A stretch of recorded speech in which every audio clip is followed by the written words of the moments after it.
Hi again, everybody. Welcome to our third signing day report from the office of head coach Tommy Tuberville. I'm Dan Hoard. As of now, we're still at 15 letters of intent. We've looked at 8 of those players already this morning. We'll look at 7 more in this report. But before we get to the names, a quick thought on stars and rankings on signing day. I went back and took a look. In 2004, Cincinnati was ranked 80th by one of the major services. The following year, they were tied for 94th. Those players made up the bulk of the roster that went to the Orange Bowl and the Sugar Bowl back-to-back. Connor Barwin, 2-star recruit. Marty Gilliard, 2-star recruit.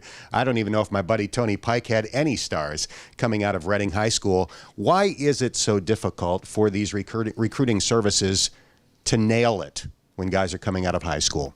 Well, you're talking about 16 and 17-year-olds, and it's hard to predict how their body's going to change in 3 or 4 years, how they're going to look, how much they're going to grow.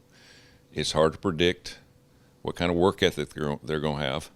And it's just an absolute disaster sometimes when you try to predict a kid and you build him up to something that he really has no chance of being. I've seen a lot of these kids ruined because of getting in limos and going to signing dates. And ESPN does a good job of promoting college football. I think this is a day that really needs to be more unpromoted because you're talking about kids that have not really done anything other than on the high school level. It's a huge step to college level. Ray Lewis, for instance, I recruited him at Miami back years ago. He was a 2-star, pretty good football player. And also at Miami, 9 years I was there, we never ranked in the top probably 20 in recruiting, won 3 national championships. So I do not go by stars. I think last year there was a poll of both teams in the Super Bowl of 150 players on one side, 50 on the other. I think there was a total of 4 or 5 stars. Rest of them were 2- and 3-star players that was in the Super Bowl. So it's not a perfect science. We're going to do our own work. I'm not going to let a recruiting service that does nothing but promote players pick our players. We're going to do it the right way, because it's very important that we know the character and attitude that go along with the athletic ability that they have.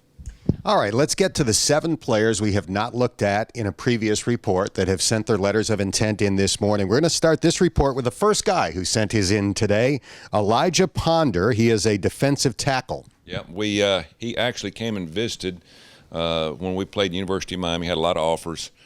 He is a defensive lineman, a guy that can really run. He's a little bit undersized, but he'll be a 300-pounder in a couple of years. Again, one of those that we look for explosion, athletic ability, but a little bit different type of athletic ability. He runs well sideways, very quick feet, and very good football knowledge. Excited about him coming from a very good high school. Another of the wide receivers you have signed, Jaron Jerron Rollins. Jerron Rollins is kind of a late guy for us because, we looked at him. He had committed to several other the big schools across the country. Looked at him, visited. We brought him in late, and he was very impressed with what we have. He said, "Coach, I didn't realize, this was the University of Cincinnati. You got something going on here." And so he's one that we're very excited about. He really reminds me of a taller Chris Moore. He catches the ball at a high point, catches it with his hands, never catches it with his body. Very good athlete. So Jerron's going to be a guy that's going to be a huge factor for us early next year in Bearcat football. You went to Ypsilanti, Michigan to find Marquise Smith. Yeah, it took me a while to pronounce that, but Marquise is he's a unique player also. He's just a true athlete. He'll play slot. He could play cornerback. He's a wildcat quarterback. And he played mostly quarterback in high school. He can run the football. He's a guy that kind of like Shaq, that we could put back there and do some things in an offense that we might need to go to another gear. Very quick, very fast, very athletic. Local fans will recognize the name Ty Sponseller. Ty is a kid from Mason High School. Very physical linebacker, can play inside and outside. He's a player that, again, I think his upside is going to be the next 3 or 4 years. Once he gets in the weight room, stays in there, really understands what we want to do in football, but he'll be the first guy of the ball. He really loves contact. Going to be fun to watch him grow as a linebacker. He's a linebacker, and so is our next name, Tyquan Deuce Statham. Yep, he is. He was fun to watch while we recruited. Now, he played both sides. Very seldom in this day in football does a guy play both offense and defense almost 100% of the time. He played linebacker defensively, and he played the starting running back. He was recruited by everybody. Had a knee injury as a junior. A lot of people said, if he's not 100%, we're not going to go on him. We kept looking at him. Starting the season this year, he was a little bit passive with his injury.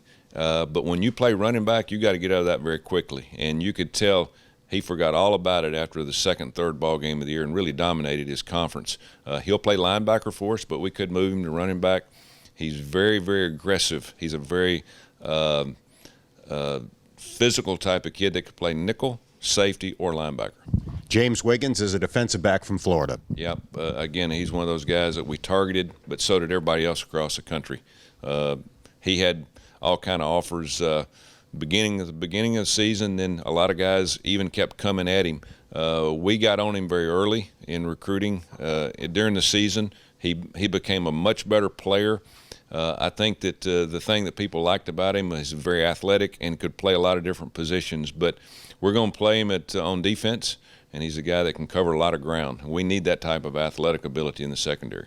And finally, the most recent letter of intent that's come rolling in on the fax machine, and also last alphabetically for our purposes, Perry Young. Well, he'll be a young guy that will play nickel. He'll play safety, play linebacker. He's not that big. He's like 5'10", 195 pounds. He'll probably play around 200 pounds. Played in the state championship game in Alabama against a very good football team. He had a lot of good players on his team, but he was the standout player. He'll be the guy that the UC Bearcat fans, instead of going and getting popcorn when there's a punt or when there's a punt return, that's when he's going to show up. I don't know how many punts he blocked in his high school career. He's very quick off the ball, explosive, loves to play the game, and he's the type that you love to coach because every day he comes out there, he's going to give 100%, and he's going to be around the football at all time making a lot of plays. You sent out a tweet early this morning saying, let's have some fun. It's signing day. It has been a fun day thus far. 15 letters of intent are in, plus 7 early enrollees. We've covered it so far, and we'll have more coverage if more letters of intent come in. You're watching signing day coverage here on GoBearcats.com.